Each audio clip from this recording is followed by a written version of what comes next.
வணக்கம். என் பேரு அபிநயா. நான் ஒரு பயோடெக்னாலஜிஸ்ட், ஒரு கிளினிக்கல் எம்ப்ரியாலஜிஸ்ட். இன்னைக்கு நான் ஒரு முக்கியமான விஷயத்தை பத்தி பேச போறேன். Polycystic ovarian syndrome. என்னடா அது? ஊரே ஜல்லிக்கட்டை பத்தி பேசிட்டு இருக்கு. இவங்க என்ன பாலிசிஸ்டிக் ஓவேரியன் சிண்ட்ரோம்ங்கிறத பத்தி பேச போறாங்கங்கிறாங்க? இருக்கு, நிறைய சம்பந்தம் இருக்கு. இன்னைக்கு இருக்கிற காலகட்டத்துல நம்ம பெண்களுக்கு ஒரு பெரிய பூதாகரமான விஷயமா நிக்கக்கூடிய ஒரு நோய் பாலிசிஸ்டிக் ஓவேரியன் சிண்ட்ரோம். இந்த நோய்னால பலவிதமான பாதிப்புகள் இருக்கு. அதுல முக்கியமான ஒரு விஷயம் மலட்டுத்தன்மை. நமது பெண் குழந்தைகள் 5வது படிக்கையிலேயே பெரிய பெண்களா ஆகிடுறாங்க. இது எல்லாத்துக்கும் காரணம் இந்த பாலிசிஸ்டிக் ஓவேரியன் சிண்ட்ரோம் தான். வயசாச்சுன்னா இந்த பாலிசிஸ்டிக் ஓவேரியன் சிண்ட்ரோம் டயபெட்டிக்கா மாறுறதுக்கு நிறைய சான்சஸ் இருக்கு. இதெல்லாம் ஏன்? அந்த காலத்துல நம்ம நாட்டு மாட்டுப்பால் குடிச்சிட்டு வந்துட்டு இருந்தோம். இன்னைக்கு நம்ம குடிக்கிற பால் ஹார்மோன் இன்ஜெக்ஷன்ஸ் ஏத்தப்பட்ட ஜெர்சி மாட்டுல இருந்து வர்ற பாலை தான் நம்ம குடிக்கிறோம். அந்த காலத்துல நம்ம வீட்டுல நாட்டுக்கோழி வளர்த்துட்டு வந்துட்டு இருந்தோம். அந்த நாட்டுக்கோழியையும் அந்த நாட்டுக்கோழி இடுற முட்டைகளையும் தான் நம்ம சாப்பிட்டுட்டு வந்துட்டு இருந்தோம். ஆனா இன்னைக்கு நம்ம சாப்பிடுற முட்டைகள் எல்லாமே பிராய்லர் கோழி முட்டைகள்.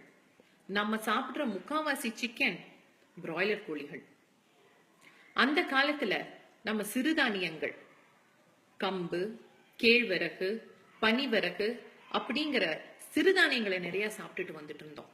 அரிசி கூட கைக்குத்தல் அரிசியா தான் இருந்துச்சு. ஆனா இன்னைக்கு நம்ம சாப்பிடுற அரிசி polished rice, basmati rice, burger, pizza, இது எல்லாமே மைதா தான். இதனால சிம்பிள் கார்போஹைட்ரேட்ஸ் ரொம்ப ஜாஸ்தி ஆயிட்டே வருது. இதனால பிசிஓஸ் ஜாஸ்தியா உருவாயிட்டே வருது. Periods problem, menstruation irregularities. மென்ஸ்ட்ருவேஷனே வராது, வயசுக்கு வந்திருப்பாங்க, ஆனா 2 வருஷத்துக்கு அவங்களுக்கு மாதவிடாயே வராது.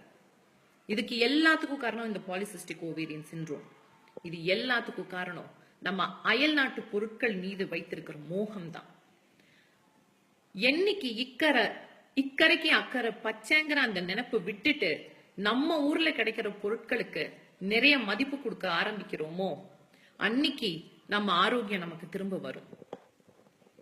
இது எல்லாரும் ஞாபகம் வச்சுக்கோங்க. நான் ஆடு, கோழி, மாடுக்கு மட்டும் சொல்லல, நம்ம காய்கறிகளுக்கும் தான் சொல்றோம். ப்ரக்கோலியில விட்டமின் B12 இருக்குன்னு சொல்றாங்க. ஆனா அதே விட்டமின் B12 நம்ம பெரிய நெல்லிக்காயிலும் இருக்குங்கிறது எத்தனை பேருக்கு தெரியும்? ஏன் அதை நம்ம யாரும் சிந்திச்சு பார்க்க மாட்டேங்கிறோம்? ஏன் எங்கிருந்தோ விளையக்கூடிய ப்ரக்கோலிய பிரிசர்வேட்டிவ்ஸ் வச்சு யூஸ் பண்ண அந்த ப்ரக்கோலிய நம்ம சாப்பிடுறதுக்கு சந்தோஷப்பட்டு காய்கறி கடைக்கு போய் வாங்குறோம். ஆனா ரோட்டு கடையில தள்ளு வண்டியில வச்சுட்டு இருக்க பெரிய நெல்லிக்காயை வாங்குறதுக்கு அவ்வளவு நேரம் யோசிக்கிறோம். நம்ம வேர்களை நம்ம மறக்க மறக்க நம்மளுடைய உடம்புக்கு நம்மளே தீமைகளை விளைவிச்சுக்கிறோம். நம்ம வேர்களை நம்ம நினைக்க நினைக்க, நான் கட்டாயமா சொல்றேன், நம்ம ஆரோக்கியம் நமக்கு திரும்பி வரும். அயல் நாட்டுல இருந்து வர பொருட்கள்னால சக்தி வருமா இல்லையான்னு எனக்கு தெரியல. ஆனா கட்டாயமா அதனால நமக்கு தீமைகள் நிறையவே வருங்கிறத நான் உறுதியா சொல்றேன்.